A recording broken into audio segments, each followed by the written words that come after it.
Bangladesh's Prime Minister Sheikh Hasina resigned and fled the country in the face of deadly protests. The protests and clashes led to over 300 deaths, with more than 90 fatalities reported just on Sunday.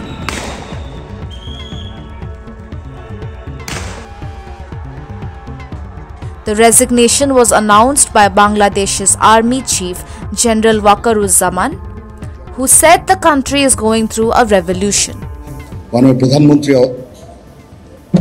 পদত্যাগ করেছেন এবং এখন একটা interim government form করে আমরা আমাদের কার্যক্রম পরিচালনা করব। দেশে একটা ক্রান্তিকাল চলছে। আমি সমস্ত রাজনৈতিক দলের নেতৃবৃন্দকে এখানে আমন্ত্রণ করেছিলাম। ওনারা এখানে এসেছেন, আমরা একটা সুন্দর আলোচনা করেছি।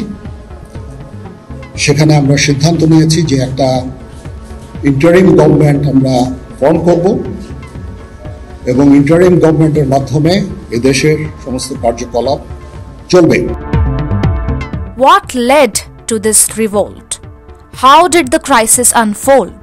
And what triggered the people to rebel against the Prime Minister, who they recently voted back to power?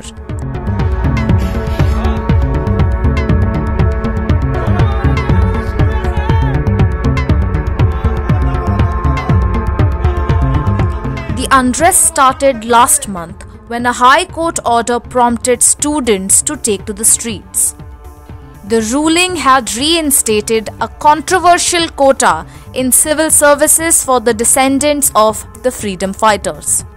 What began last month as peaceful student demonstrations soon spiraled into a campaign of protest and civil disobedience across the nation of over 170 million people.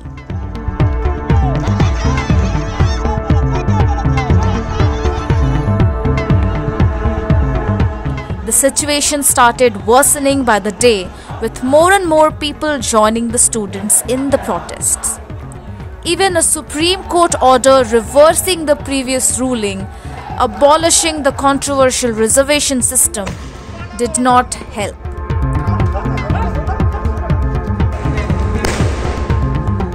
One major error on the part of Sheikh Hasina's government was to deploy the activists of her ruling party's student wings to confront the peaceful protesters. The resulting violence and brutal crackdown by security forces led to over 300 deaths. A nationwide curfew and internet blackout only worsened the situation. Brutal crackdown on protesters and stringent shoot-at-sight orders did restore an uneasy calm. But the overall situation remained critical. Sheikh Hasina's government did not stop here. The security forces then set about rounding up student leaders and thousands of opposition activists. The final blow came from Sheikh Hasina herself when she publicly called deceased and protesting students as traitors and terrorists.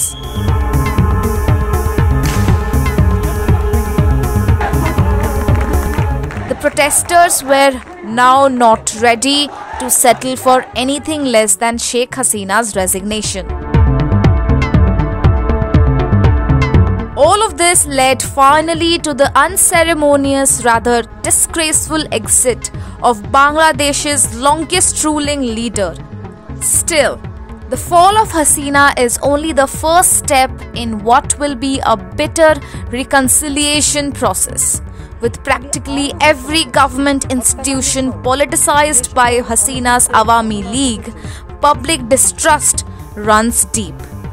In her long years in power, Sheikh Hasina ensured that every opposition voice was silenced and no leader emerged strong enough to challenge her authority.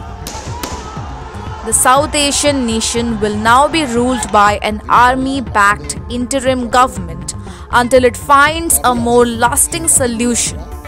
A lot is yet to come in the story of Bangladesh. But for now, the people are happy that Hasina is gone. A Times Online report. Subscribe to our YouTube channel. Don't forget to like our videos and hit the bell icon to stay updated with the latest.